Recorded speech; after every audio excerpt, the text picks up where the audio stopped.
Hello, Guardians. Welcome back to Tower Casuals, the Destiny podcast. I'm one of your hosts, Corey Derrigan. Alongside me, as always, is none other than Josh Finney.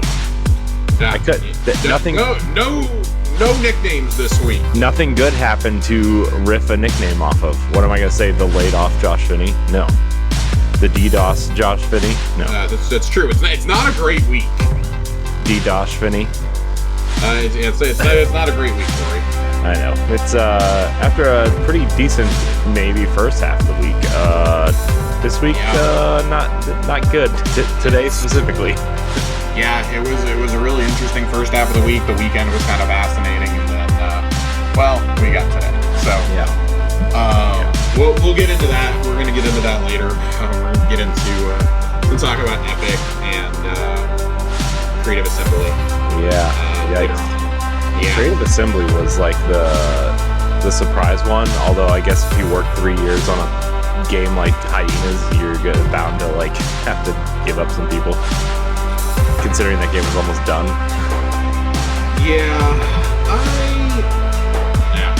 We're gonna get into it and how I was not even aware that Hyenas existed. Jim Ryan stepped down. We'll have a little bit of that. We genuinely will have some discussion about that.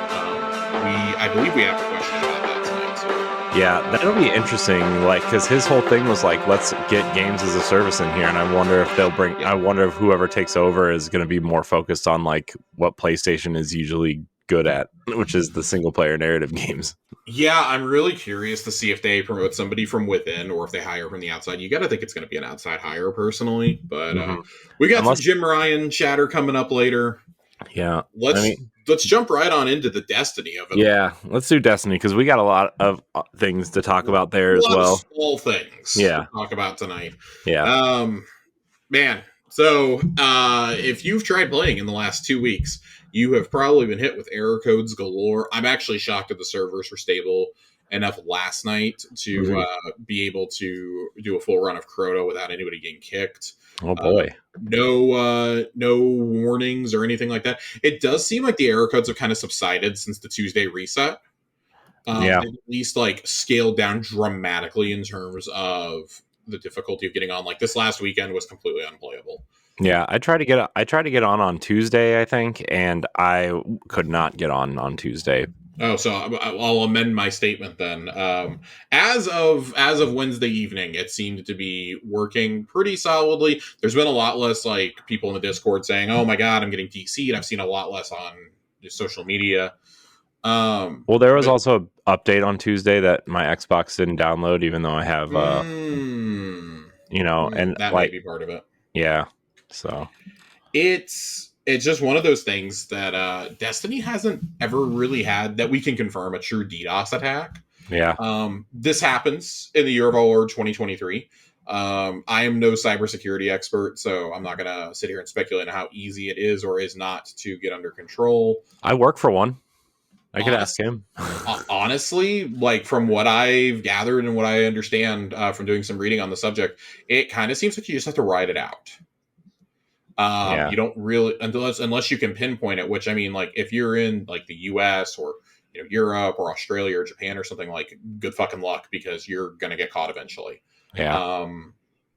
The rumor going around on social media was there was someone from Russia. I don't know how accurate that is, but it was somebody who was supposedly really upset about the crafting bug getting fixed. And that's the dumbest scapegoated reason ever. Right.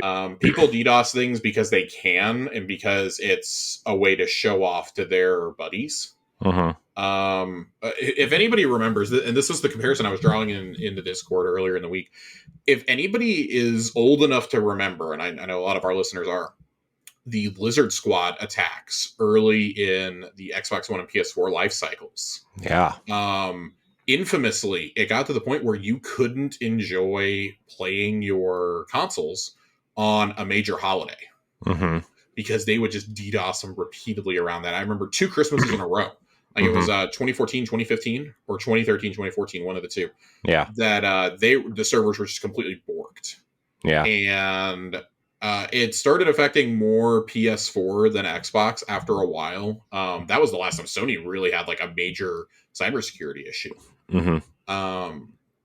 And I remember going through all that, and that's what caused the big three to really like overhaul their security protocols. So like, it's not them that's getting hit; it's Bungie directly. And for us to see a company get directly a game studio get directly DDoSed like this, we've seen it before with World of Warcraft, but that was years and years and years ago. I don't think we've seen it recently with WoW. If somebody plays WoW regularly and can like attest to something different, please let us know. Yeah. I don't believe that WoW has had it recently, but they did back in like the mid 2010s. And I feel like everybody as a whole got way better at cybersecurity. But to do this when Bungie's lawyers are just like being unleashed left and right, good luck. Right. Good luck. Have fun in court if they ever make it to court. But yeah, I have to imagine that, and then this happens, and on the heels of that, we get the news that Sony has been hit by a ransomware attack or something of that sort this week. Yeah, we talked about that on our work podcast this week. It's just what a mess. And of course, everybody immediately when they hear Sony and cyber attack immediately has the flashback to all the free games they had to give out when PSN went down for like 26 days. Yeah. I remember Beyond covering that. They did like a live stream every single day until it came back up. Yeah, and they were like half the time they didn't know what to talk about because this was the only news story for like a month. In the entire industry. The entire industry ground to a halt, and I don't think I've ever seen it happen that way. I don't think any other topic has ever done that. Unity damn near did it. Yeah. The past couple of weeks, but even that was only for like a day or two. Like, and then the news cycle moves so much faster now than it did, 10, 11 years ago when the Sony attack happened. Oh yeah. But I mean, I saw people getting kind of giddy and being like, "Hey, I have 2-factor turned on. I'm waiting for my free games now." And I'm like, "Guys, you're not getting free games. This is 2023. Jim Ryan is not giving out free games." Nope. Sure not. Hopefully the DDoS attacks are subsiding for you guys, at least long enough to get in. And we I forget who it was. Somebody in the Discord was keeping us updated on how many Crucible games they were able to play in a row without getting kicked. And once I think we got past like 3 or 4, the updates stopped. So I took that as a pretty good sign. I think that was on like Monday or Tuesday. I picked a hell of a weekend to go out of town. Yeah, good job, Josh. The whole industry fell apart. I could not have planned this better. The entire industry did, in fact, come together last week and then fall apart this week. Yeah. So I have had quite the seesaw of news stories. Every time I try to leave town or I try to go on an extended drive, news starts coming in, and I have to check my phone at rest stops. Stop leaving town, Josh. That's clearly that's the moral of the story here. Is that I need to stop because. The most infamous example of this is I was getting ready to move back from Austin. I was driving from Austin to Dallas. I was driving up to come look at an apartment, drop off my deposit for it, take care of a couple things in town before we moved back. We were a week and a half from moving back, and I'm driving back. It's raining outside, and maybe I'm like 30 minutes away from my apartment. Also, my phone just starts buzzing. It starts buzzing constantly, and it's like everything. Like I'm getting texts, I'm getting DMs, I'm getting Facebook messages, Corey. Facebook messages. I don't fucking use Facebook. That's how I learned that I still had notifications turned on for Facebook Messenger. I don't use Facebook Messenger, and I was getting Facebook messages there. And finally, one of my best friends calls me right as I'm about to pass by Buc-ee's. I'm like 2 miles from Buc-ee's. He calls me and he's like, "Dude," he's like, "What the fuck?" And I was like, "What do you mean? Like, what's going on?" He's like, "Wait, you haven't seen it yet?" I was like, "No, I'm driving back. I got caught in construction. I'm driving back." And he was like, "Oh my God." He's like, pull over at the next gas station." So I pull over, and I'm sitting there in a Buc-ee's parking lot reading this and reacting in real time. I, thank God, had my laptop with me. I had the foresight to bring my laptop with no microphone, but I had my laptop. Corey and I had to record the most botched extra pod of all time that night. But that was the moral of the story is, Josh, stop leaving town. Yeah. It announced when I'm driving, things happen. Yeah. The last thing that really happened to me like that was my wife and I were on our honeymoon and the Switch was announced. Oh my God, yeah, yeah. Oh, that was fun. Other infamous moments when I've tried to leave town. This past weekend, the Dolphins beat the Broncos 70-20. Yeah, that happened. We thought it was a web page glitch when I asked Chelsea to check NFL scores while I was driving through Oklahoma. Yeah, that And was. then A1 Johnny has the most famous one. I'm on vacation, trying to enjoy my vacation. I'm trying to sleep on my vacation. Starts messaging me at what was 2:30, 3 o'clock in the morning local time in Florida, if not later, with the news that he had just gone flawless for the first time in trials. Oh man. Oh my God. And it wasn't just one message. It was a stream of very excited, all caps messages. And I had my phone turned on. I keep it turned on because, if the home had called about my mom or something, I needed to be able to answer the phone.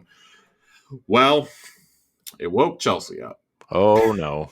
And I don't know, like, Corey, I don't know how tired you typically are. Kids or no kids at Disney World. Oh yeah, no, I know. You're pretty tired. That's the yeah. Yeah, been there. Yeah. She so I think an eternal grudge match was born out of this. Yeah. So man, the moral of the story: don't go on vacation, guys. Nope. The industry is in danger of collapsing every time I go on vacation. Every time I left town Friday morning, which meant I was up super early to watch the TGS show on Thursday. Regretted doing that because I was so tired on Friday. I just, man, never again. That'll do it. And on top of like the biggest leak ever last week. So yeah, go figure. Yeah, man, that Xbox stuff crazy, man. That Xbox stuff is wild.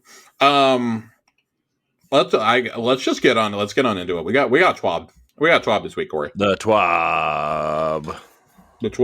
Sorry if anybody can hear me chewing. I've had like this incessant need to keep myself occupied lately. Yeah. With my anxiety. So like I am chewing Starburst like constantly. Oh man, sounds so good. So if you hear wrappers crinkling or me chewing, that's what it is. I am chewing. I have a big ass bag of Starburst right here. It's snack time for Josh. Snack time for Josh. I ate dinner before the show tonight. Thank you very much. Man, that's like a first. It's a first. Corey messaged me while I was having my dinner and was like, "Hey, man, I'm ready to go." And it was early. Yeah, it's because because I'm usually like 10 or 15 minutes late because my kids won't fall asleep. It's true. So this week, if you're looking for some ritual activities to do, there is the Solar Precision Bow for you to go earn in the Nightfalls, the Pre-Astenix 4. It's a Cassioid bow, which, of course, Cassioid guns break the game. That is the foundry that makes Telesto. Some of the perks you can get include Perpetual Motion, Archer's Tempo, Enlightened Action, Rangefinder, Incandescent, Successful Warm-Up, Opening Shot, Explosive Head, and Precision Instrument. This is going to be really coveted. I believe... I think John and Joe are running some Nightfalls at this very moment. Some GMs trying to get rolls on this. And in Trials this week, I like the idea of them telling us what Trials weapon is coming before Trials starts. The Heavy Grenade Launcher is up for the first time this season in Trials. The Cataphract GL3. It is the Strand Amalon Heavy Grenade Launcher. Yeah, I'm curious. I don't think it's really great now, but I am going to try and get one of these and toss it in the vault for when heavy grenade launchers get another buff. You can get Impulse Amplifier, Slick Draw, Enlightened Action, Auto Loading Holster, Envious Assassin, Cascade Point, Chain Reaction, Explosive Light, Hatchling, Full Court, Vorpal, and Bait and Switch. That is all of seriously the best perks you can get on a heavy grenade launcher are on this. This is probably going to be a best in class when it actually does work. I personally would like a couple different roles to play around. Envious Assassin, Explosive Light would be pretty fun. I like Impulse Amplifier on these. So I'm going to be looking for Impulse Full Court, personally. Curious to see how Hatchling works on a heavy grenade launcher. Not really sure how that one's going to work, but I'm curious anyways. And of course, Cascade Point is always good. There is. I like the Oh, go inside ahead. of this grenade launcher. Yeah, it's very similar to the other Amalon ones that we've gotten, Mm-hmm. specifically the Wendigo. Yeah. It's very similar, same exact make and model, shape, whatever you want to call it. I am excited to play. So with how the servers have been borked this week, I haven't gotten to check out Checkmate yet. But with how stable they were last night, I may jump in and check some out this weekend. They've already done some. They're going to do some weapon changes here. The damage penalty is going to be bumped up on the Devil's Ruin laser beam, Fighting Ooh. Lion, and bows. Ooh. Um, they're going to reduce the damage penalty for sidearms, SMGs, scout rifles.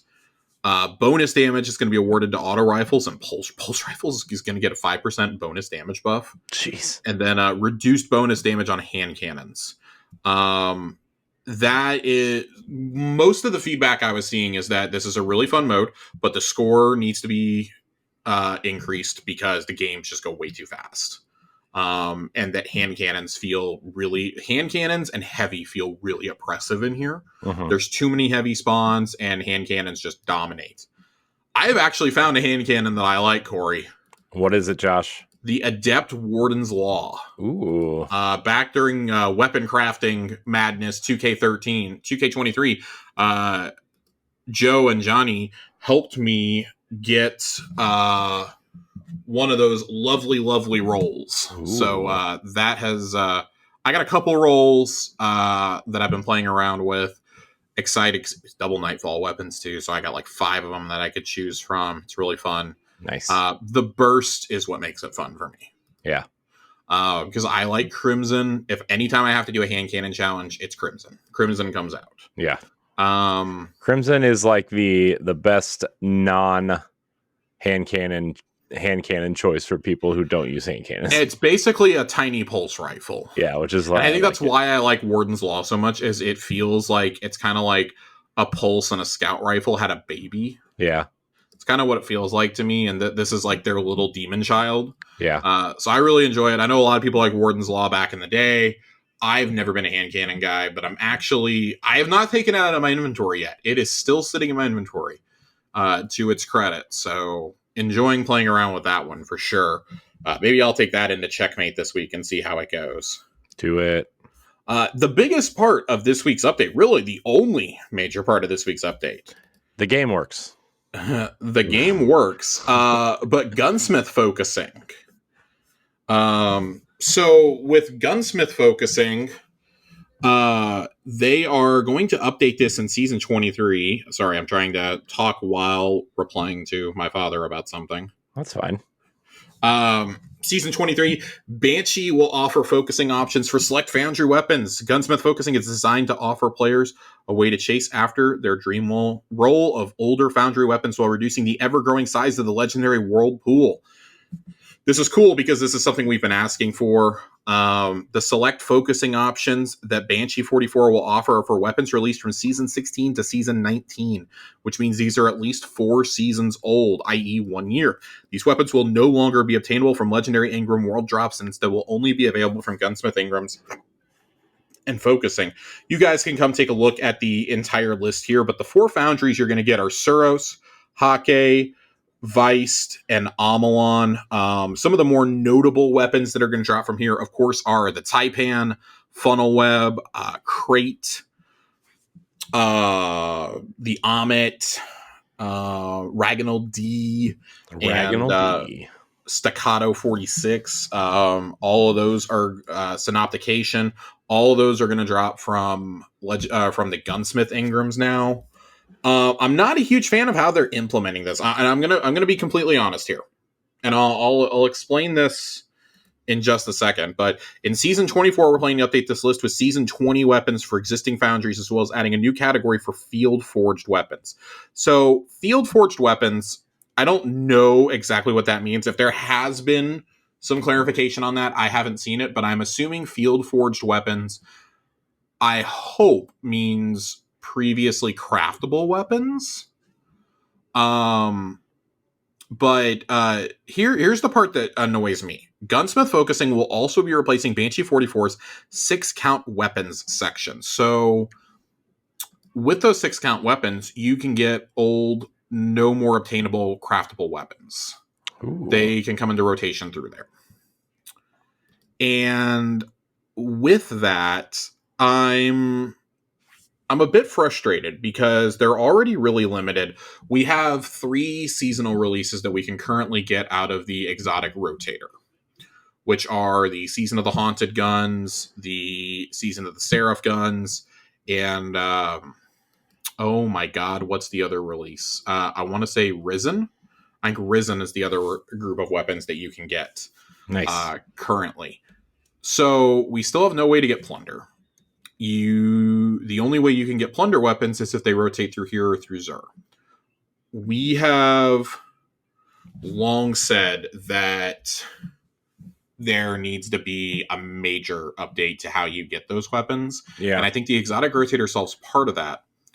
The fact that those weapons can't drop from world drops after a year is pretty frustrating, especially when they're craftable. Yeah, that seems like something they should be able to do. I think Dares of Eternity is long overdue for a big update in terms of weapon drops. I don't know, maybe you can take a selection of these. Like, it would not surprise me if next year they took the taken weapons from last season and put them in the Shattered Throne. Mm-hmm. And I mean, like, again, those are just like stopgaps, right? Yeah. Like putting them in things that they're themed for. I mean, maybe you could go take the plunder weapons since they're all fallen themed, and I don't know, toss them in Grasp of Avarice or something. We still have, we have stuff from way back in Dawn. We have Dawn, we have Chosen, we have Hunt, we have Undying, we have, which nobody's crying for the Undying weapons. We have Splicer weapons, we have Lost weapons. Like, we have 5 or 6 seasonal releases that we could really stand to see re-released, and like those were non-craftable seasons on top of that. Yeah. And then you've still got the Plunder is like the one major craftable season there's no way to obtain the weapons in right now. This is a little frustrating to me. It's a little maddening. You have so many weapons back there. Let's stop introducing new world pool weapons for right now, and let's get ways to get those guns back in the game with new roles, maybe. Yeah. And I don't know if maybe that's being saved for the final shape or for seasons that are going to, episodes, that are going to come after. But something's got to change in the way that we obtain these weapons. Yeah. Because you have really great weapon. I understand that we've gotten better, and like I know that they're hesitant to go back to basic ass primary weapons, right? Which is basically everything from Splicer and before. Yeah.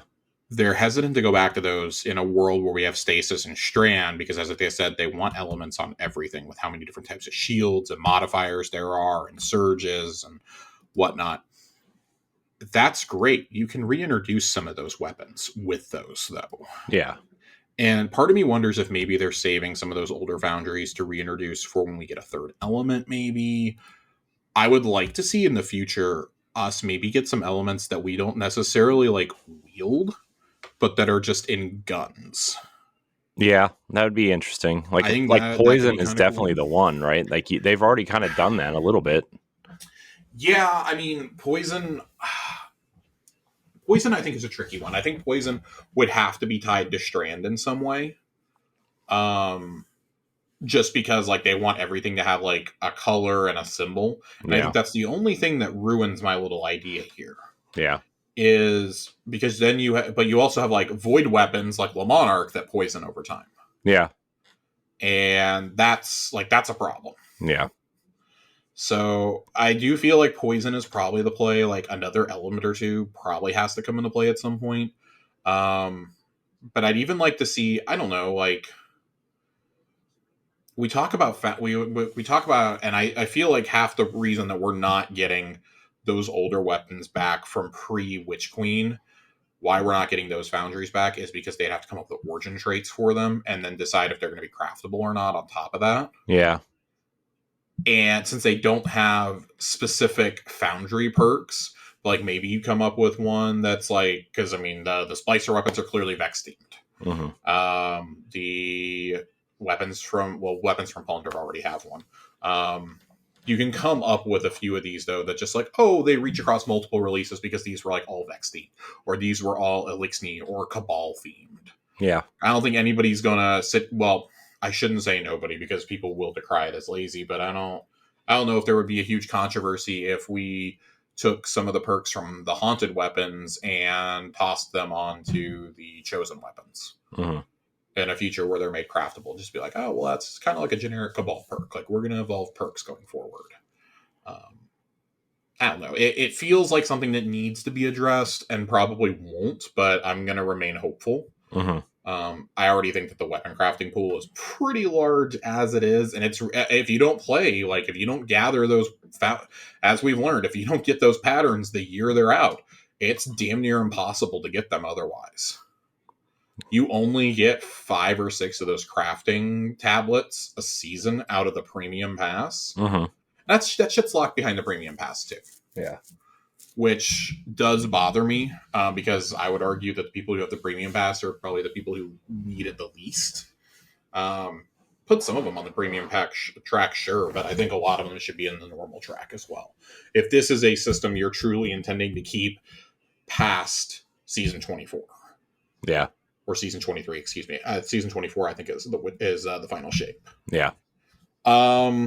And then there will be other weapons moved out of the whirlpool. These will not be available from Gunsmith Ingrams or Focusing, but will be occasionally available from Zur instead. Those include Contingency Plan, Legal Action, the Number, Memory Interdict, Pleiades Corrector, the Decide, the Vision, and Stochastic Variable. How will these weapons rotate? This is absurd. Banshee will offer 2 foundries at a time. After each daily reset, one of these foundries will rotate out for another, effectively allowing each foundry to have the spotlight for 2 days in a row. For Season 23, the schedule will look like this. Day 1, Amalon and Suros. Day 2, Suros and Hake. Day 3, Hake and Weist. Day 4, Weist and Amalon. After the 4th day, the rotation repeats itself. This is subject to change as we add more foundries in future releases. So they do have... It does sound like they have a plan, but I think like you have to stop with these 4... more basic foundries to allow other ones to come in. Because I mean, like, I don't know what you would call them, but like we have legendary weapons from Castioid now, for example. You know, there's legendary Tex Machina weapons out there. Now, granted, like most of those are kept to the dungeon, but still, it bears repeating that these do exist out there. These other foundries do exist. You know, maybe you can have like a House Light foundry or something. I don't know. Yeah. The Iron Legion. Call them the Iron Legion, you know, the Iron Legion weapons. There's things that you can do here. And then, of course, how much will they cost?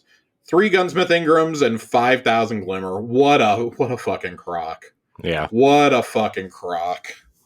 Yeah. So, I mean, I guess the good news is if you somehow don't have an Amit or a Taipan craftable, here you go. Yeah. Yeah.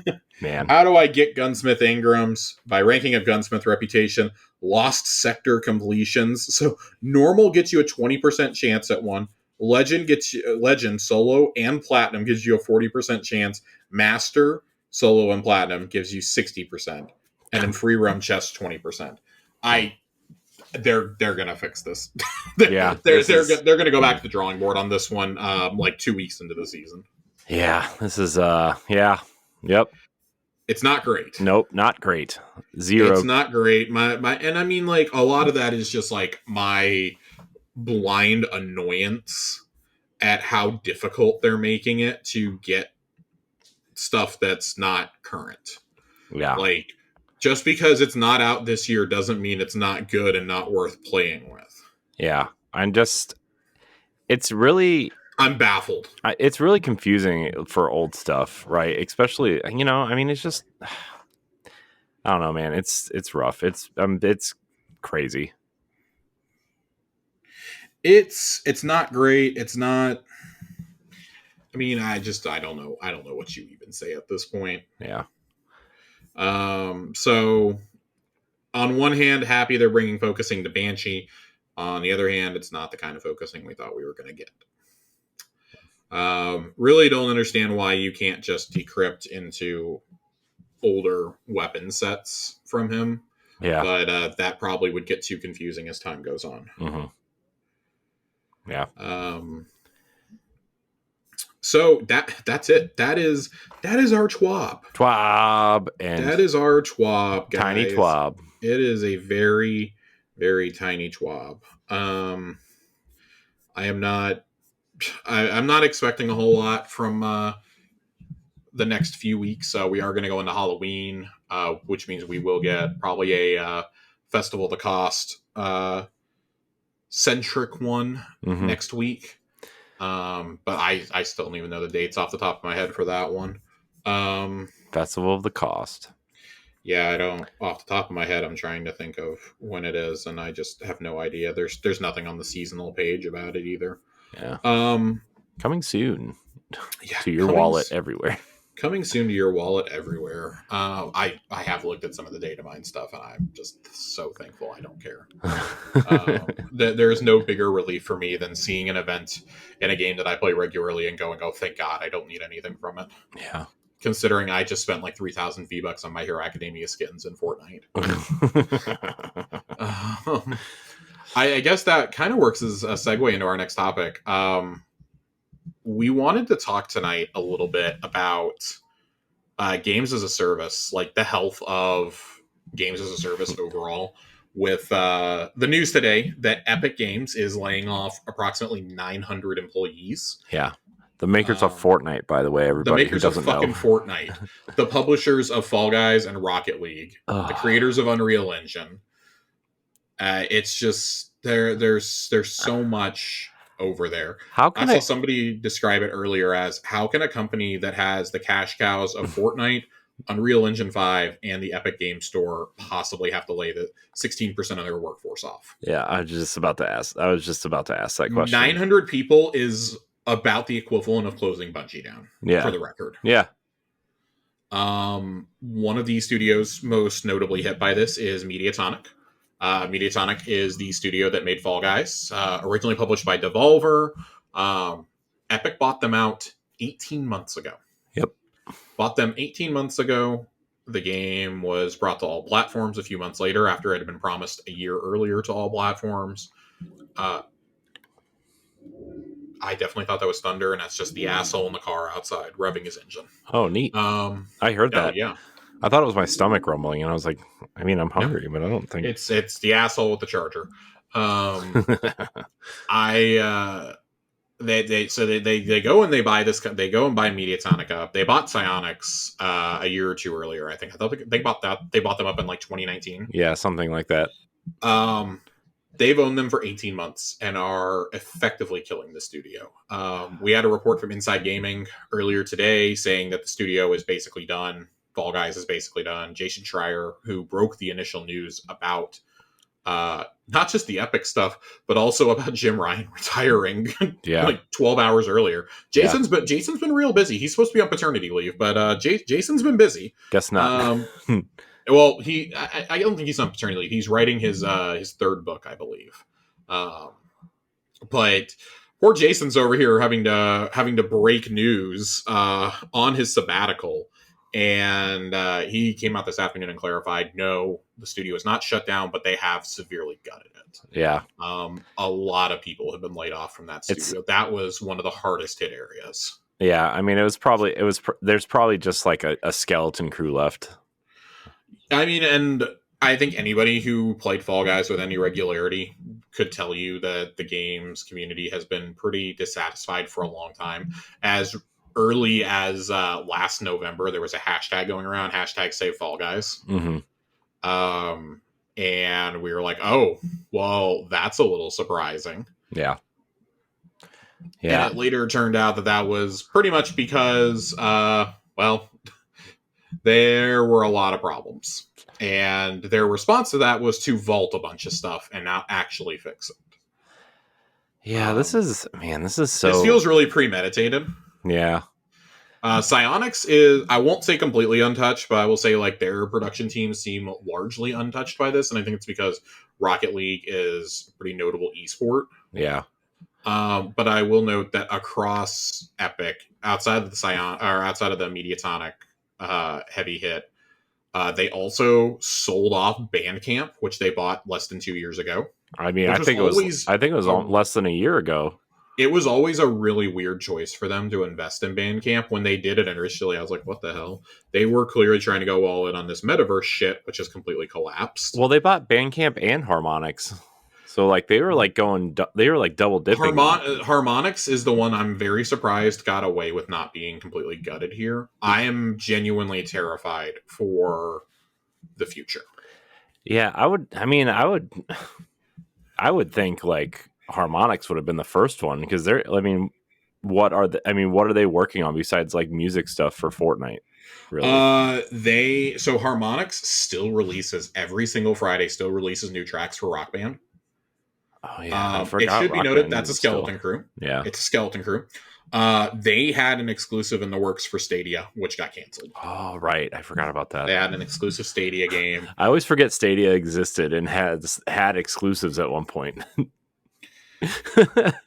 Yeah, I'm not really like thrilled here. Yeah, this is crazy. Like, I mean, I've read some of the articles. Like, I read the Game Informer article, and I read a little bit of Epic's blog, and like, I mean, I get that they want to invest in their engine and like have it be like the end all be all kind of engine, right? But like investing that much money in, is it really worth investing that much money in like the kind of that Fortnite creator mode that you could use on PC and like all this other stuff to like, I mean, I understand like, laying some people off, but like a company that big that like you said has that much cash flow coming in from Fortnite and Unreal Engine and all these other things, like really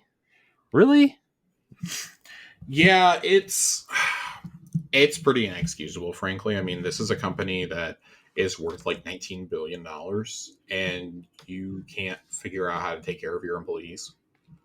On top of that, like, you still have openings. Like, who is going to want to come work for you right now? A lot of the people who were laid off were community and marketing folks on top of that. And Tim Sweeney's fucking statement comes out and says, oh yeah, we're thrilled with our community creations and, the unprecedented level of community engagement that we have. Yeah, well, then why the fuck did you fire everyone who handles that? Yeah. Like, they laid off the guys from Psyonix. They laid off a ton of them. I saw one person post. She had just been promoted to like editorial manager for Fortnite. Yeah. Less than a month ago and got fired today. Jeez. It is unfucking real. It is unfucking real how this was handled. No pun intended. I would love to see that. I mean, also, all of this is coming when you were just getting all sorts of good press last week after the Unity debacle. I know. That's what I was thinking about when I heard this. Congratulations, you just shot yourself, not with like a pistol or something. You fucking took an RPG and held it to your foot. Yeah. Man, what a massive disappointment. Disappointment, I think, is the nicest way to phrase this. What a clusterfuck. Yeah. What an absolute clusterfuck. But that's not the only one today. Yeah. Sega beat everyone to the punch this morning while we were all asleep and announced that the team at Creative Assembly, which, if that name sounds familiar to you, they worked on Halo Wars back in the day. Yeah. Halo Wars 1 and 2. Is effectively being gutted because they are canceling their games as a service title, Hyenas, which until this morning, I genuinely had no idea existed. Yeah, I had been hearing about it from shows and stuff. And everybody was like, "It's okay, but it's never going to survive with stuff like Fortnite being out there," because that's essentially what it was. And I wonder if they saw. Yeah. I wonder if they were paying attention to something like Exoprimal because it's similar. It's funny because I think Exoprimal has its little niche also. Yeah. Because Exoprimal is a paid release. It should be noted. But they also got money from Microsoft for Game Pass though. They got money from Microsoft for Game Pass. It's Capcom, so I think Capcom's willing to take a little bit more chances in that arena. Yeah. Because they've got IP crossover they can do. With Sega, no offense to Sega, when you make a game like Hyenas, which I imagine was intended to be a shooter of some kind, given the name, it is co-op. What are you going to do? Give Sonic an AK-47? Mm-hmm. you're gonna bring the super monkey ball guys in as grenades? Like, what are you gonna do for like a potential crossover? Like, nobody is gonna pay for. Well, okay, Chrome maybe I Hounds. would. Yeah, fucking Joker riding a Chrome Hound over here from a Persona mashup. Like, it just doesn't make sense. Yeah. And I feel like to be a game as a service now, you have to either come from like a massive company that's going to just pour money in until it's a success, or you have to have some sort of massive crossover. Like Fortnite really came along at the exact right time, let's be honest. Yeah. Apex Legends came along at the right time. It was Respawn. Everyone knew you were going to get quality no matter what because of the Titanfall games. And RIP Titanfall. Titanfall died for this. Yeah. But Apex has stuck around clearly. Even if it is declining in its player base, it has still stuck around all this time. They did just update Titanfall 2 and added 2 new game modes to the multiplayer. Like they did, and ago. It's because everybody keeps buying it on like the $3 sales that Microsoft and Steam keep having for it. Yeah. Also, the DDoSers finally left it alone after all these years. Yeah. For like 3 years, that game's been getting DDoSed every single day. That's not even a joke. Yeah. So, what a great game, Titanfall 2, though. Everybody should go play Titanfall 2. One of the best first-player shooter campaigns ever. Yeah. I just kind of look at this, and then on top of that, you have we talked earlier about the Jim Ryan leaving Sony. One of Jim Ryan's final things he's done with his legacy is this massive investment into games as a service over there. And I don't like the way the industry journalists and that like observers, like fans, are using to describe Sony's approach here, because games as a service, I think, is disingenuous. They're investing heavily into multiplayer. Some of these will be service-based games, yes. Mm-hmm. But to imply that every game is going to have a constant content cycle or like a seasonal pass model like Destiny is really disingenuous and completely unsustainable for any company. Yeah. They've talked, some will be free to play. Some of these, like when they talk about live service initiatives, like some of those are just simply multiplayer modes, right? Yeah. But like among the things he's greenlit are a standalone Last of Us multiplayer game, the Concord game from that new studio that they bought. I think, what is it, Firewall? They're making another Firewall or something. Yeah, for PSVR, Firewall something. Right. It's like a pseudo sequel to. They're supposed to be making a Horizon Zero Dawn multiplayer game. Yeah, I think that'll appeal to like the Monster Hunter crowd though, because it's like a co-op thing. Maybe. Yeah, it depends on how it's executed. Like the thing is, like, you can't just put out a game. And Blessing said this really good on the Kind of Funny recap when they did the PlayStation Showcase earlier this year, and it was so underwhelmingly received. It was like, you can't just throw all these ideas at the wall and hope that something sticks, which is basically the strategy that they're going with here. Yeah, like, I mean, I think his strategy though was like, okay, we bought Bungie, so we have at least one kind of ace in the hole, right? But like, if you're going to make 7 or 8 game as a service, you really, like, as a company from a business standpoint, you only need one to succeed, right? So like, maybe like you said, they're throwing all these games out there to see which one sticks, and I feel bad for the studios that those games do not stick. Yeah, it's a major problem. I think it's going to be Fair Games that sticks around with a $sign. God, Fair Games looks like a fucking disaster. That's the Jade Raymond game that Haven is making. Yeah. I was so excited, and then I saw that and went, nope. Yeah, that their saving grace though is they're doing technological stuff behind the scenes too, though.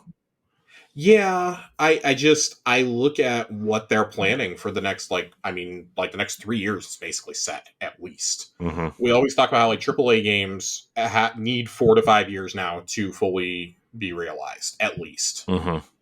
Most of them are falling into that like late year 4, early year 5 category at this point, unless you just have a superhuman team like Insomniac. Yeah, which is putting out a game every year. Just about. I think they skipped last year. Well, yeah. Was it they last skipped year? They skipped. It's been it'll have been 2.5 years since they released a game when Spider-Man comes out. Yeah, I guess. The last game they put out was Ratchet and Clank, which was 7 months after the launch of PS5. But they put out Miles Morales at that launch, and then they turned around and put Ratchet and Clank out. And then they announced Spider-Man 2 and Wolverine like 2 months after the launch of Ratchet and Clank. Yeah, I'm like really excited. Insomniac is like superhuman and cannot be the standard that we measure everything else to in terms of output. Like they are superhuman. Obsidian is pretty superhuman at this point too, I would say. Mm-hmm. Now, a lot of their projects are smaller scale, but still, they've released a game almost every year for the last couple of years. Yeah. Those kinds of studios are an anomaly. When you annualize games, that's when you get things that don't have innovation, like EA Sports titles, essentially. Yeah. So when we talk about like live service concerns and like how one of our questions tonight, and I actually want to answer this question right now. Tiger Jesus writes in and says, how does Jim Ryan leaving PlayStation affect Destiny and Bungie? I don't think it will, to be honest. And the only way it would affect them, I think, like, because of the deal Bungie made, right? Like, I think the worst case scenario is Bungie goes back to be independent. But I don't think in the short term, I think Bungie is fine. Yeah. I think Bungie is probably fine for the next 2 to 3 years. Yeah. But it's really going to depend on this new CEO. And the follow-up question is, what's your best worst case scenario with the new CEO of PlayStation? In the immediate short term, so the next 18 to 24 months, Bungie is probably totally fine. Mm-hmm. Nothing is going to change. Yeah. At worst, maybe the new CEO comes in and says, hey, we're going to push Marathon a little bit. Yeah. We really need Marathon to be a huge hit for us. It's going to be it's on all platforms. Maybe they try to finagle it to where it can work on Switch too. Like, they are going to do something. Yeah, and I also think on that point too, if the new CEO, whoever comes in and looks at their roadmap and like Fair Games and Concord and stuff like that are almost done, maybe like you said, maybe they'll push Marathon, not because the game is bad, but because they want to see if these other ones are any good, to keep them going. Yeah, I think if anybody if there is a live service games purge, yeah, or massive shutdown, I think Bungie is probably the safest company. Oh, yeah. They're the safest too. Bungie was also really smart to get themselves independent from Sony Worldwide Studios. They are their own entity, which means they will still report to whoever the new head of PlayStation is. But they do not fall underneath like that Herman Holst-led group. Yeah. That's probably their saving grace right now. They'll be allowed a little bit more leeway. And I think with the investment they made into Bungie, they're going to say, okay, you guys have a little bit of a longer leash. You're advising us on some of our other live service games. That part of it probably comes to an end. Yeah.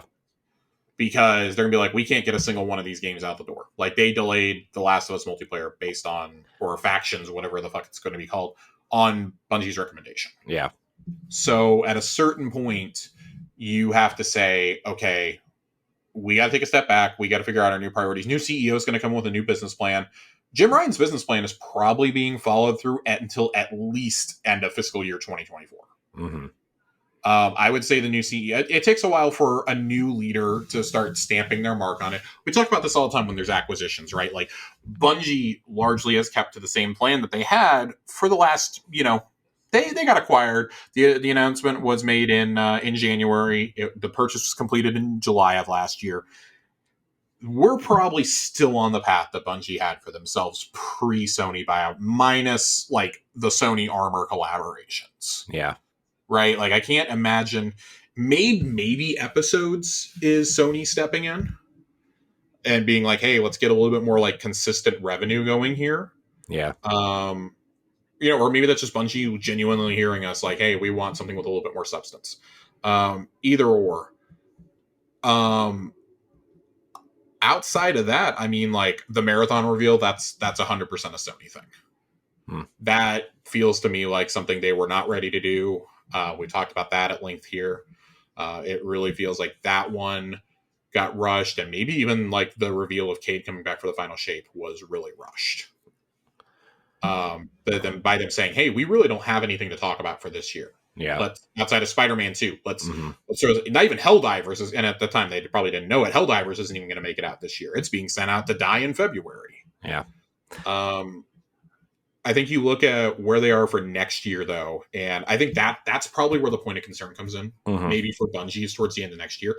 New CEO could go one of two ways. Best case scenario, they tell them, hey, keep doing what you're doing. Keep doing what you're doing. You are the studio in our service, in our live service, our multiplayer initiatives that is doing things right. You're telling compelling stories. You've got great gameplay. People love Destiny still, even if players are going to fall off after the final shape. There's going to be a sharp drop off, I'm sure. Oh, I'm So sure. There will probably be pressure on them to put out a Destiny 3 or to get Marathon out the door next fall. Yeah. Rushing either of those things will be a disaster. Mm-hmm. That is the worst case scenario, is that they are forced to put those out a la Activision. Mm-hmm. Think Activision rushing Destiny 2 out the door. Oh, yeah. Forcing them to make a really lackluster expansion story-wise. Not that it was overall lackluster, but Rise of Iron does not match up with like our premium DLCs that we've paid for. Yeah. In my opinion, like it had like what 5 story missions, maybe 4, and a 4, and a story that has never been brought back up. Yeah. Well, it had 4 missions, but they also included like strikes and stuff in there, which is typical, but which is fine. Yeah. It's just it feels like it was a step between a normal expansion and like House of Wolves. Yeah, it was a Band-Aid. Which sure. It's fine. We all knew it was. It was no secret that Activision really wanted Destiny 2 out that fall. Bungie kind of fought for it and said, no, here's a Band-Aid. Yeah. That and the April update kind of kept Destiny 1 on triage. Mm-hmm. That is the worst case scenario for me, is that the new head comes in and says, I want a Destiny 3 right now. Yeah, that would be you can't do that without bringing everything else over. Now, most of us would be very excited for a Destiny 3. I want to be totally clear. Yeah. We'd be very okay if they came out and announced Destiny 3 coming spring 2025. We would be over the moon, ecstatic. We'd be talking about it nonstop. Like, yeah, man. I think it would get everybody excited because we've just been playing Destiny 2 for so long in general. And like it would let us drop last gen. Build, like, even if they build it, like, update the engine or like transfer it to a new one or stuff like that, just because there's so many little hiccups with this. And like everybody is happy for Marathon because they said they had dedicated servers, and like people have been wanting dedicated servers for Destiny for such a long time. So yeah, I think that, and like the whole active servers debate is something that obviously largely has to be discussed in context, I think, with a game like Destiny. But the other thing that I think we have to take into consideration is, if you announce a Destiny 3, but you don't have a way to bring all the content we've already paid for, not just like guns and stuff in our vaults, you need to bring the content we've paid for forward. Mm-hmm. Then that's a problem. Yeah.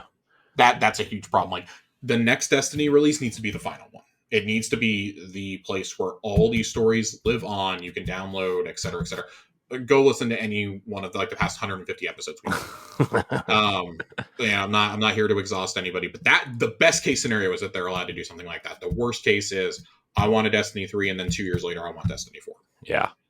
That is the worst case scenario. You will run them into the ground. I think Bungie would seek a buyout before then. Yeah. I think they would pull what they did with post Halo 3 and Microsoft, and they would get out. Yeah. As quickly as possible. Yeah. Which would be an absolute collapse, and I can't see them ever going back to anyone else after that. Mm-mm. They would stay independent forever, which unfortunately will probably mean Bungie would eventually peter out. Yeah. I simply don't think I don't think they would have the infrastructure to support both the Destiny franchise and Marathon. And they clearly don't want to lock themselves just to or just to Bungie, or just to Destiny, or just to Marathon. Yeah. Marathon's a pretty big risk for them. Like, I don't know if it would have been greenlit without them getting purchased. I'm going to be honest. Yeah. I think it would have still been in the prototype phase, but I don't know if it gets fully released without financial backing. Yeah. I even wonder if they would release it in some sort of like real beta or early access type thing. I genuinely wonder if this is going to be a game that sits around in early access for like 2 years. Yeah. That's just my personal take, and that's neither here nor there right now. Yeah.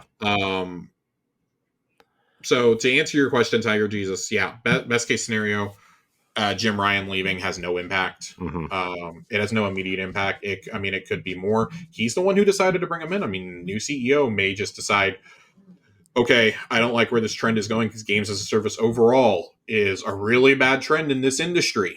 Yeah. It's like also like, Avengers. yeah. It got to what gets delisted Saturday, the 30th, right? Yes, it gets delisted on the 30th. It's $4 on Xbox right now. If you guys It's want $4 on every platform.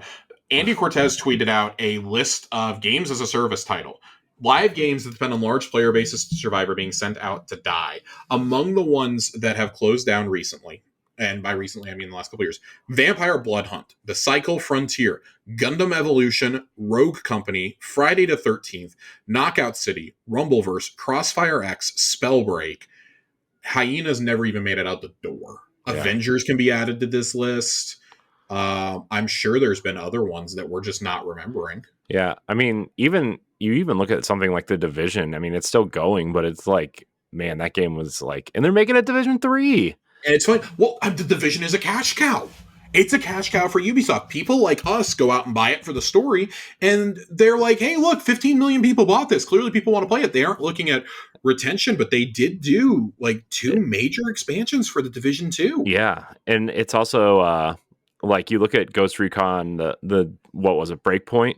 We all thought it, like, the reviews were not great. Like, a lot of the stuff was not great, and it sold 30 million units.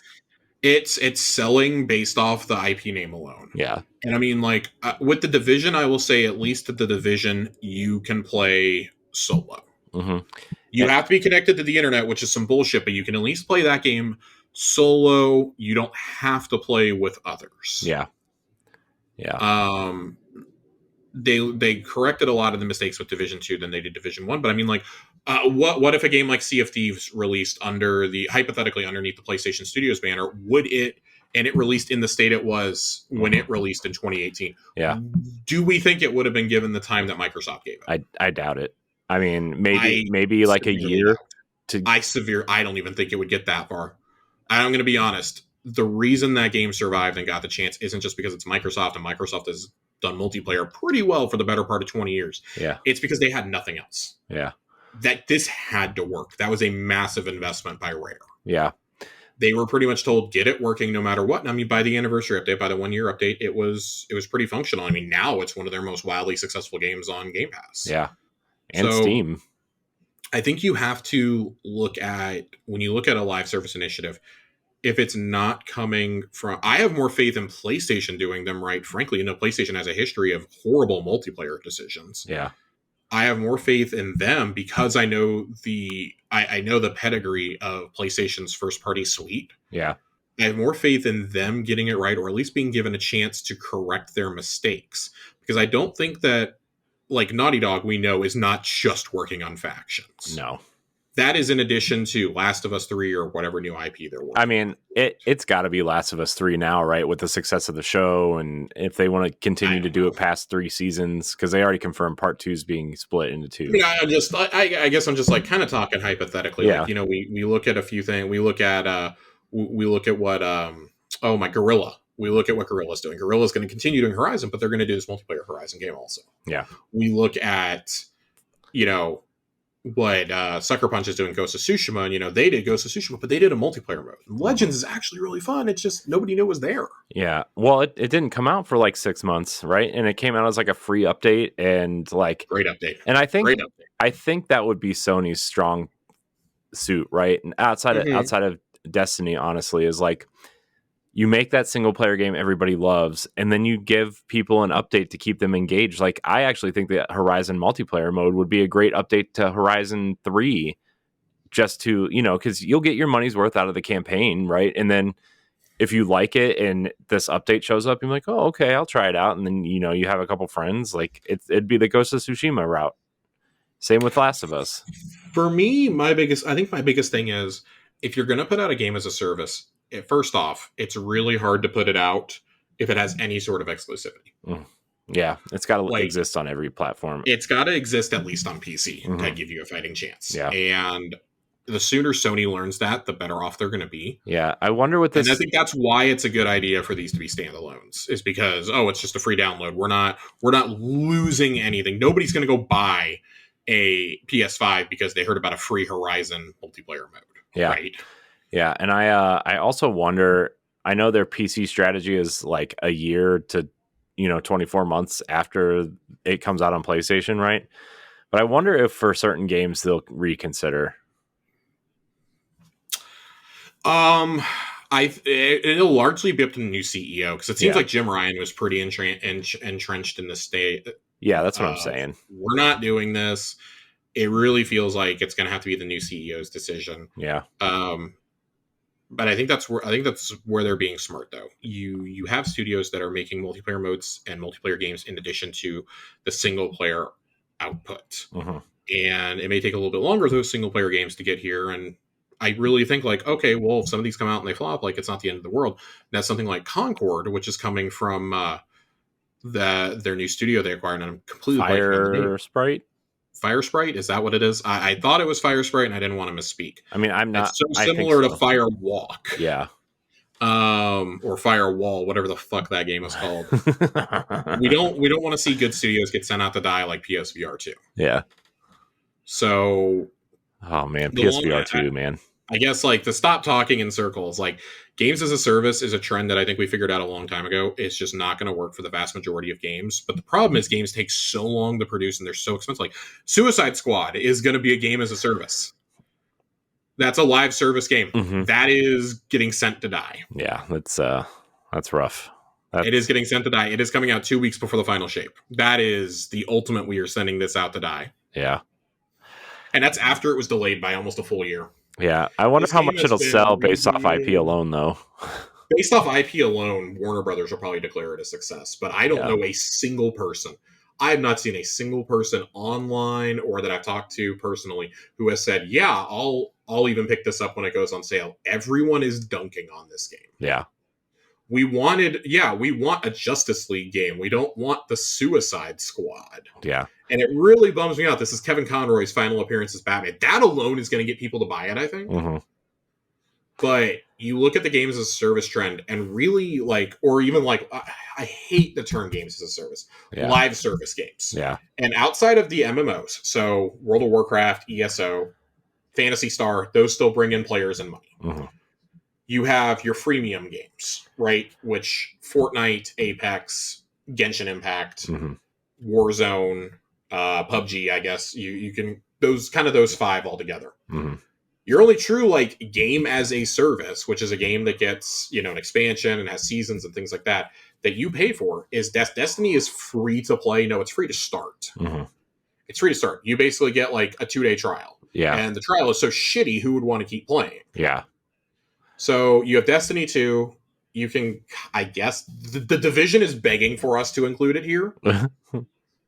A game like Sea of Thieves could probably be included here. With constant updates. There's been a couple free expansions. That's the biggest success of that game, is 2 licensed expansions for free. Yeah. Which is crazy, man. They make so much money off of their microtransactions that doesn't matter. Yeah. So you have success stories like that, but for every success story, there's 10 to 15 games like Avengers that don't survive, or there's games like Hyenas that get canceled before we even see like pre-alpha footage. Yeah, I mean, Ubisoft canceled like 2 or 3 of them within the last 2 years. Oh my god, dude, I can't even keep track of which one. That's why I'm shocked X Defiant is still slated to come out. Yeah. I saw that and I was like, oh, that game is DOA. Yeah, they canceled that Ghost Recon Frontlines and an untitled one, which, whatever. Probably another Tom Clancy something. Okay. Let's move on. We had 2 questions that we got during the summer that we saved until now. Yeah. And that was requests for us to build our own seasonal event and build our own exotic. So yeah, let's go with our seasonal event first, Corey. Okay. I came prepared, Josh. Unlike you came prepared. Hit me. I did. Hit me. All right. So seasonal event. Okay. So I have this. It's a 3 kind of stage event. Okay. And so in each stage you have to work with your team to use different elements to break these, like, to break these, what do you call them? Like blast doors or shields or whatever. And you make your way through like this, we'll call it a light maze area, Josh. Okay. Okay. And Okay. to get through the maze, you have to match the element of your weapon or your super or your abilities or whatever with a shield to get to the next area. Okay, Josh. And then what you have to do is some light puzzle solving in the next area while some ads are chasing you. And by the way, this is all in like this is a Vex themed. Oh, it's Vex themed. Okay. Yeah, Okay. So you're imagining something similar to Expunge. that style, yeah. But Okay. in the Vex network, just because I like the aesthetic of that, no other reason. Yes. I just want more things in that space. You have to solve a puzzle, kind of like almost like the binary puzzle from Wrath of the Machine, but definitely not as difficult to figure out. And then you go into this boss room, and we'll call them a mini boss of some sort. And you fight them all the way down to like a third of their health, and then they disappear, and you got to continue through the maze. And then you get to the second part. The second part is essentially similar to the first part. The second puzzle is a little bit different, maybe an orb puzzle, Josh, or something like that. Oh God, asking randos to do something with orbs. Yeah, Oof. I know. And then you move to the second mini boss room, and you fight a second mini boss. And then you do this a third time. You continue through a maze, and the third part, the maze can change as you're moving through it. So like you could be running, and you can go through this door, and then the next door may like close on you, and you have to find another way around. And then you solve a third puzzle to enter like this big chamber, and then you have to fight the two mini bosses that you already fought with like a major boss, but you have to like shield. You have to like hurt the mini bosses until they become shielded in like the white glow, but they're kind of stuck. You have to fight them until they get stuck, and then you have to fight the main boss, and then there's like 3 stages of that where like you shoot the boss, and then a third of the health the mini bosses come back, and so yeah, that's it. Okay. Well, we have Corey's. Mine is not quite as in detail. Oh well, I had to come prepared, and this question has been around for a month and a half at this point. I would love to see an event that takes place in the last city, specifically in the walls of the last city. Ooh. I think there's potential there. Kind of give me like a Scourge of the Past feel. Like you start out in a corner of the city, or a section of the city, and then you have to venture inside the wall. I would like for there to be different challenges, like I can't believe I'm going to say this, diffusing mines. Ooh. I think diffusing mines inside there, and like the fact that like maybe you have a storyline going with it, like, oh, if you don't diffuse the mines, it's going to blow a hole in the wall, and the witnesses' forces are going to come flying in, or something like that. I think there's some really cool things that could happen there, and like you fight your way through, and then there's like some sort of portal at the end, and you jump through the portal, and that's the boss arena. Mm-hmm. That it's like the witnesses' forces they're trying to breach, and like this in this hypothetical scenario, this would be something that takes place like with the final shape. Like you have forces trying to come in, and like you fight the boss in the Pale Heart of the Traveler. Ooh. And then you're beamed back out. Like it just beams you into the tower at the end. Would be really cool. I think it would be cool if you collect power-ups. Like the way that we've seen the roguelike system used in both Deep and now with the Deck of Many Things has kind of revolutionized how I think about seasonal activities as a whole. I think bringing the modifiers from Deep in would be really cool. Like you can get like plus 200% void damage or something would be really cool.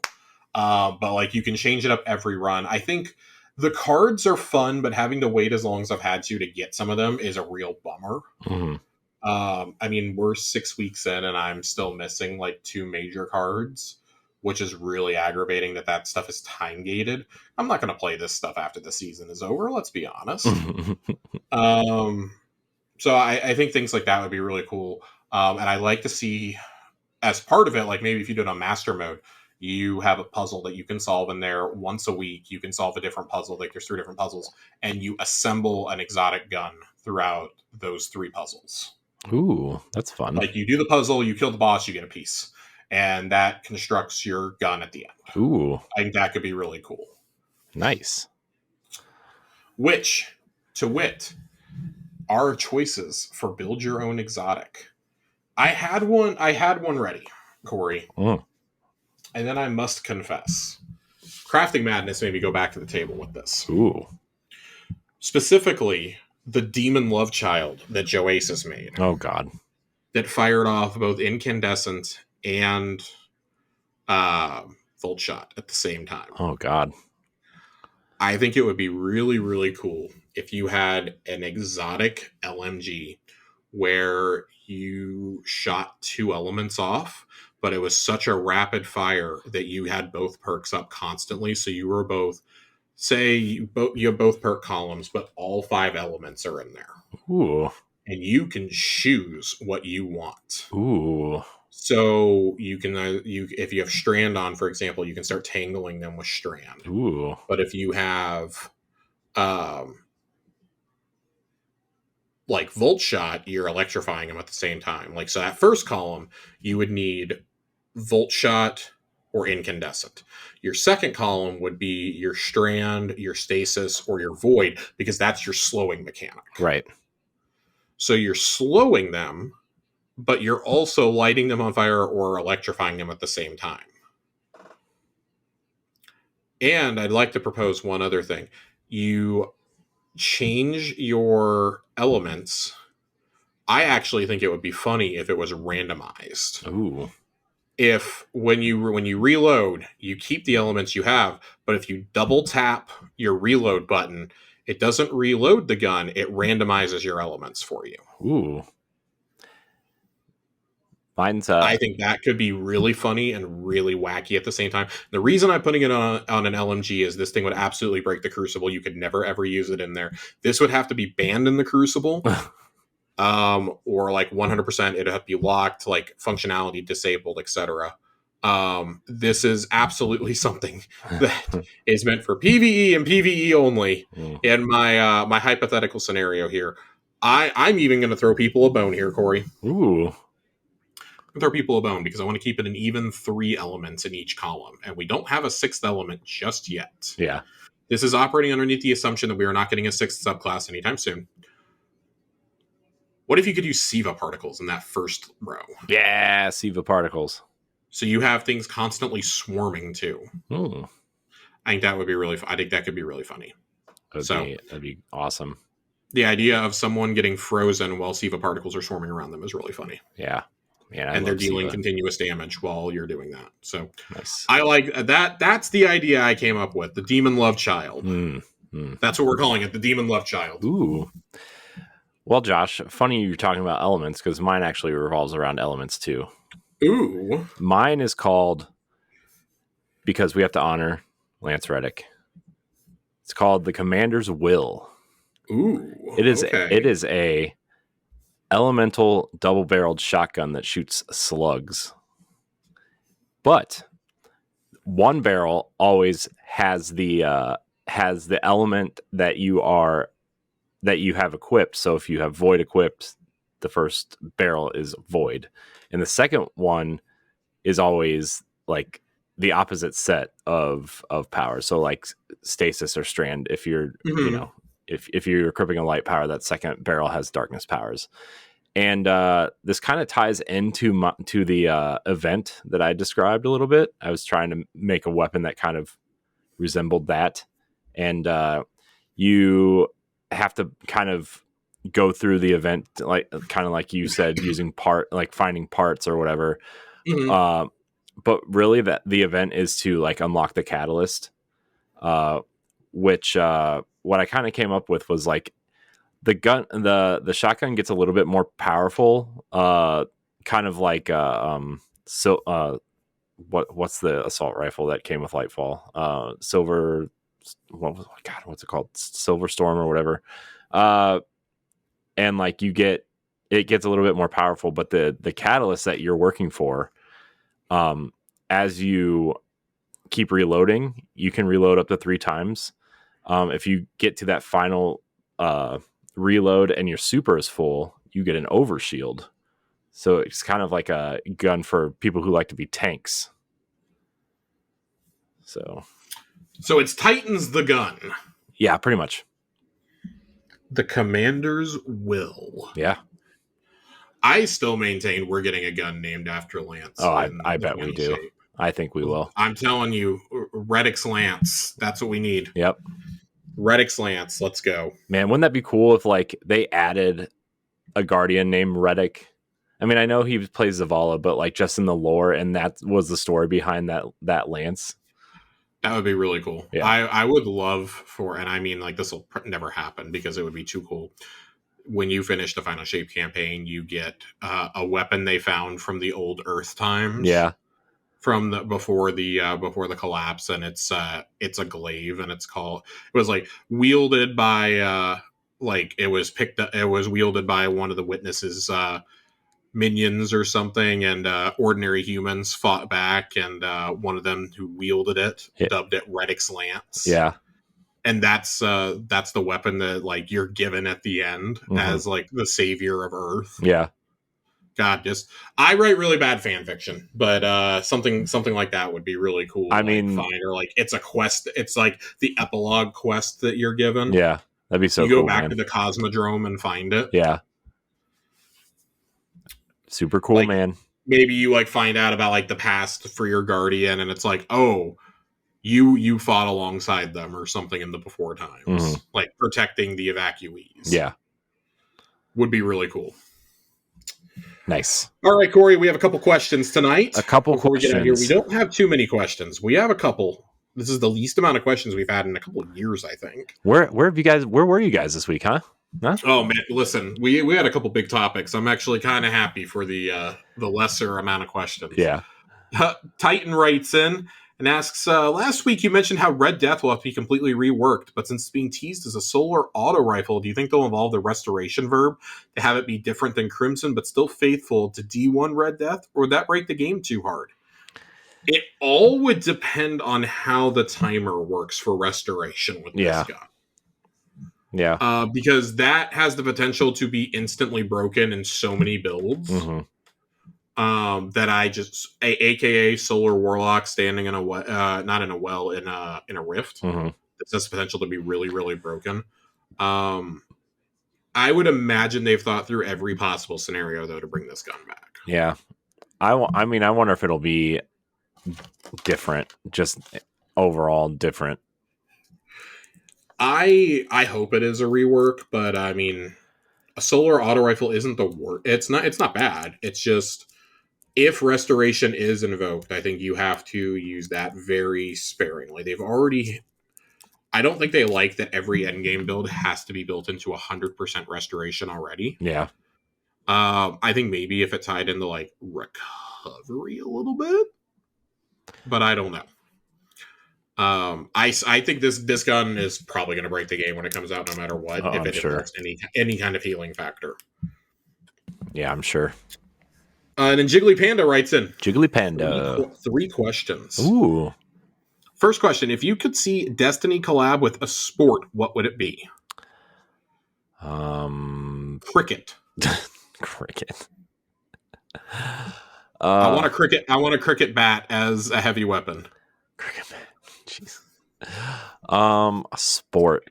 Oh man, I don't know, man. I mean, football would be the easiest one in terms of like armor style stuff, but water polo, volleyball. I want to see my Guardian's legs, man. I don't want to see my Guardian's legs. I'm an exo. I don't want to see those things. Oh man, they probably look like Darth Maul's from the Clone Wars or whatever. Just the claw legs. Yeah.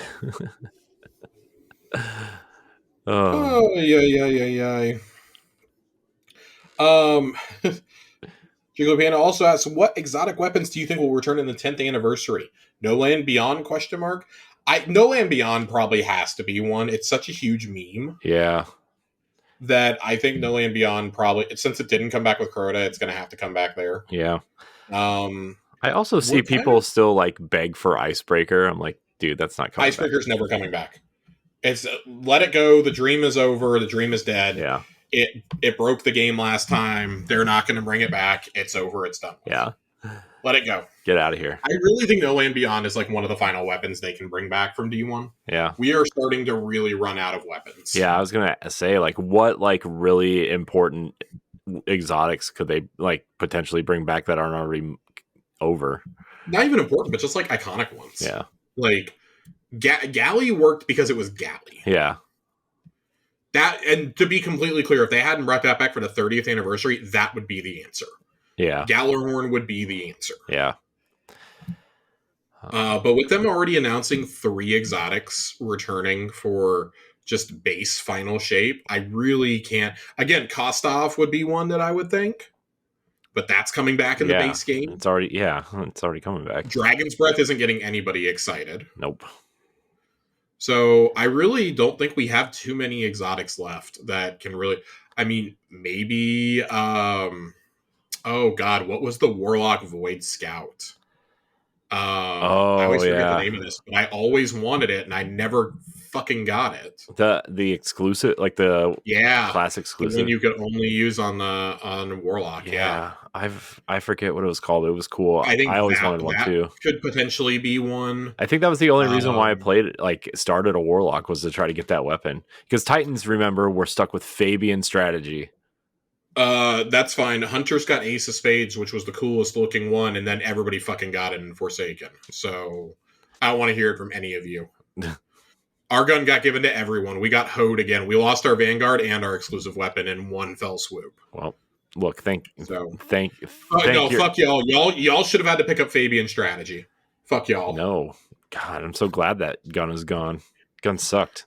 That thing sucks so bad, man. I don't even. God, it's got to be like No Land Beyond. Maybe that Void Scout. Drake's Promise, maybe.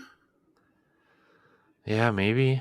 But if you bring that back, I would propose bringing it back. I think that was a hand cannon, I believe. Mm-hmm. I would propose bringing it back as a sidearm. Yeah. I think it would be really cool to have like a really heavy hitting sidearm. Yeah. And calling it Dreg's Promise. Maybe Young Wolf's Howl just for the sentimental value. Yeah, that's the sword, right? That's the sword you get at the end of Rise of Iron from Saladin. Yeah. Like, I don't know. Maybe like maybe it lets everybody do what Crown Splitter does. Yeah. But it's like the only sword to let you do it, hence why it's an exotic. I'm out of ideas outside of that, frankly. Yeah. I would like really have to study a list to see what hasn't come over. Our third or hasn't been just like introduced to the game in some other exotic at this point. Yeah. Because I mean, there would have been a time like 4 years ago it said Zalo Supercell, and we've gotten like 3 of those since. Yeah. Third question: if you had to relive any 3 moments from the 9 years of Destiny, what would it be? Such as day 1 raids, DLC launches, etc. I mean, we're already kind of reliving it, but. Yeah. The first time I ever did Kingsfall was, I mean, that whole summer we were like, that's my favorite story from Destiny 1, my personal story. But, man, I don't know, man. The Taken King was really good. I don't know. What's yours, Josh? Well, I think a little bit. So I've got the very first time that mine starts before the game even comes out, seeing the first gameplay reveal. Oh yeah, man, that was so good. My jaw was on the ground. I was screaming. I was so excited when I realized what I was watching. Mm-hmm. And I was just like, yeah, I'm going to play this game so much. I never would have imagined it would take 10 years of my life, but here we are. Here we are. The second for me is the original Outbreak Prime puzzle. Mm-hmm. That was cool. That was unlike anything I'd ever experienced in a game. The whole community, that's how like a lot of us like really came together. Yeah. I mean, Facebook groups, Twitter threads, people trying to solve things in Google Docs. Yeah. That and Sleeper Simulant. That's what I meant. I actually meant Sleeper Stimulant because I never got Outbreak Prime in D1. But I watched. I wasn't playing Destiny anymore at the time, but I watched Outbreak Prime from afar. My third one, it's got to be a Destiny 2 moment. I'm gonna go with my day one completion of Ron. Because that's the only day one to my name. It's a big deal to me, regardless if it's the easiest one to do or not. It's still a pretty big accomplishment in my book. I would say either that or going to the lighthouse for the first time. Both of those are pretty high on my list. In fact, I might even put going to the lighthouse for the first time above. Yeah. I think that was a really special moment. Getting my adept messenger.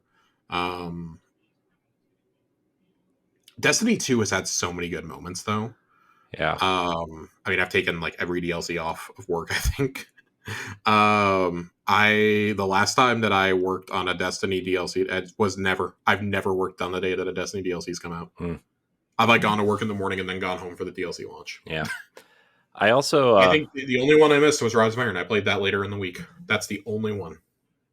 I have to also shout out the moment where Zavala finds out Crow was Aldrin.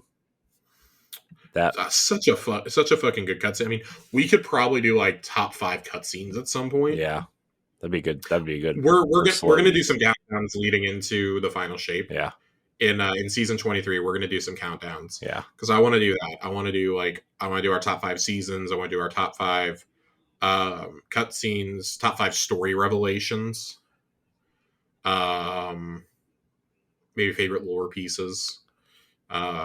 I want to do a handful of stuff going into the final shape. Yeah. We're, of course, going to hit our dungeon rankings again because we have a new dungeon coming out next month. Yeah. Or not next month. God, not next month. Not next month. In December. Next season. In December, we have a new dungeon. I want to rank the secret missions. After that, during that season, I want to rank the secret missions once we know if we have one or not. Yeah. Just kind of like where do we stand going into the final chapter of Light and Dark? Yeah.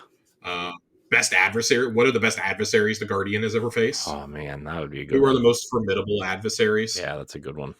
We've got 3 hive gods we have to contend with. We've got Callus, we've got Keitel, you've got Uldren, you've got Skolas, Atheon, Big Boy Gaul, man, Megamind. We've got a lot of people here that we'd have to go through. Nezzy, Rolk. Yeah. There's a lot of people that we can go through and rank. So maybe we'll do that at some point. These are ideas that not all of these are ideas, but I have had some ranking ideas given to me over the past couple months by listeners. So we'll do some fun stuff going into the final shape. Yeah. Maybe towards the end of this season and the next. We've been a little bit scarce on news lately. That very much seems by design. Yeah. Yeah. Well, Corey. Yeah, Josh. We have a lore piece to read tonight. Ooh, lore corner. And I got a bone to pick with fucking Bungie. Oh, God. I got a bone to pick with Bungie. Because we are 6 weeks into the season now. We're on week 6 of the story. And every single lore piece you can get is still classified in the API. Jeez. Which makes it almost impossible to do this fucking show, to do Lore Corner, because I can't get to any of it. I can get to the weapons, and I can get to, like, sparrows and ghosts that are put in. I cannot get to any of the lore books either through the app or through Ishtar Collective or anything. I don't have my Xbox in my office, so I can't sit here and just read it straight off the screen.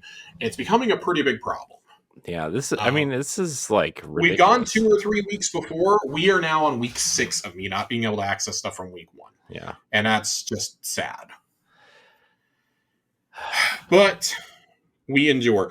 It is worth noting, I'm looking at the Laminos Sparrow, which is what we're going to read from. And it says here that it's marked as a spoiler in the API until October 3rd. So maybe October 3rd, they'll have mercy on my soul and unlock everything. Well, that's reset, right? Yeah, that's it. It is reset, but I'm not holding my breath. All right. So there she was, Glint continued, lost deep beneath the Hellmouth, hunted by the Hive. Imaru tilted forward, uncharacteristically wrapped. Crow sat nearby, sipping an ether fizz. The Hive Ghost had made an offhand inquiry as to where Eris Morn got her third eye, and soon the trio were fully invested in Glint's campfire tale. Glint lowered his voice ominously. With her loyal ghost, Briah, drained of his light, Eris was left defenseless. Her final hope was the bone she'd been gifted by a grateful Ahamkara she saved from certain death once. Crow cleared his throat uncomfortably. Actually, he whispered to Glint, I think she killed that Ahamkara. And good thing, too, Glint continued without missing a beat, because in her time of need, the spirit of the Ahamkara whispered to her, offering the solution to her problems. Easy, Imaro interjected. Ambush an acolyte, rip its head off, and graft its eyes onto her face, right? Crow nodded grimly, while Glint rolled his eye. No, the ghost corrected Imaro. The Ahamkara told her to befriend a certain knight of Crota who was tired of serving the darkness. Crow choked on his ether fizz, dissolving into a coughing fit. That's not quite. Eris found the knight, and they quickly forged a bond of friendship, Glint passed on. The knight taught her an ancient hive spell to help her grow her very own third eye. In exchange, Eris helped the knight free himself from Crota's service. Together, they fought through a whole army of hive and escaped as allies. So, you're telling me, Imaro asked, narrowing his iris, that Eris Morn escaped Crota's clutches with the power of friendship? After an uncomfortable pause, Crow sighed. It's close enough, I suppose. This is fucking great. I have missed Glint in our lives so much. Oh man, Glint. But Halloween is coming, and I hope that means that Glint and Finch drag Imaro into it this year. Yeah. I think that would be hilarious to have him have to play off the two idiots, essentially. Oh my gosh, that'd be so awesome. I like that this kind of gives us like more insight to Imaro, because we've had a couple lore pieces. This is why I'm so eager to get to these, because we had a really great one about Imaro stealing one of the solstice shells and going into the city. It's what specifically the sunglasses one. And he goes into the city and he's like poking around. Yeah. But the idea that like they chose those hive shells. That's the funniest part. They chose the hive shells. I like that this gives him a bit more character, and so did this week's story, honestly. Like, he's getting fleshed out more, and it's really making me, like, he even says, he was like, I'm not exactly wanting to resurrect Savathun, by the way. I don't really want to do this, just so you know. But he's, like, tired of being in charge of the Lucent Brood at the same time. Yeah. He's just like, this is the dude who is like exhausted. Like, he got himself in way over his head. He's like the Grima Wormtongue of fucking Destiny right now, okay? He's like supposed to be the advisor, and then he has to run shit. He's had to go undercover, and he's just like, you know what? I'm done. I'm leaving. That's about how it feels when we read stuff like this. And I just love that he's hanging out. He's just hanging out. He's like, he's one of the guys, you know? Yeah. He's like, you know, he's like, I'll Delta out of here. I'll be gone. I will disappear. Maybe he literally says in this week's story, maybe I'll do the Finch thing and become a free agent. I love the idea of him refusing to bring Savathun back. And him just being like, fuck you, I'm just going to hang out. Like, I would love if we walk up to Finch in the future and Imaro is just chilling with him. Yeah. He's just, like, reclined. He's got a ghost shell that has, like, a recliner chair. There's, like, a floating keg next to him or something. Like, he is 100% retired. He day drinks starting at, like, 6 a.m. It's not Bloody Mary. The party just goes all night long. But at the same time, like, it kind of makes me hope, because we know that ghosts can choose their guardians. Yeah. I would really love for him to find a redemption arc eventually, but like he's like just enough of an asshole that he needs somebody who is as much of an asshole as him. Yeah. Who would that be, though? I don't know. I don't think we have anybody. That's the problem. Yeah. We've long said that we would love to see Finch have a guardian, and I still would really love to see Finch become Eris's guardian eventually. Yeah. or like join Osiris. I think he would be perfect for the cantankerous Osiris. Yeah. Gosh, Osiris would be like their whole back and forth in the future would be like just Osiris being annoyed with him because he won't shut up or something. Glint, I must implore you to shut the fuck up. It'd be great. It'd be great. I would love it. That's funny. It's so funny. Get us out of here. Get us out of here, Corey. Short lore corner, funny lore corner this week. Get us in the mood for Festival of the Lost. Festival of the Cost is coming your way. All right. I want to thank everybody for watching and or listening to this episode of Tower Casuals. Remember, Josh and I do an Xbox podcast every other week that you can check out called Xbox Casuals. Indeed. Josh, thank you for your time tonight. As always, where can we find you? Twitter at Josh_Finn, 2 N's. I'm still there. I'm holding out until they start making us pay for it. That's true. By the way, did you see, this is a whole nother conversation, maybe I shouldn't start it now, but did you see that there's Elon Musk is investing in something called Xcoin, which is his cryptocurrency? Oh God, this is playing out like Silicon Valley did a couple years ago, and I don't like it. Oh man, he is actually dumber than Gavin Belson. Which is saying something, because that character is 100% modeled off of Elon Musk. Yeah, that's funny. You can find me at I am Corey HG on most social media platforms. Join the Discord, follow us, all that stuff. I want to thank everybody for watching and or listening. And until next time, we love you. Goodbye.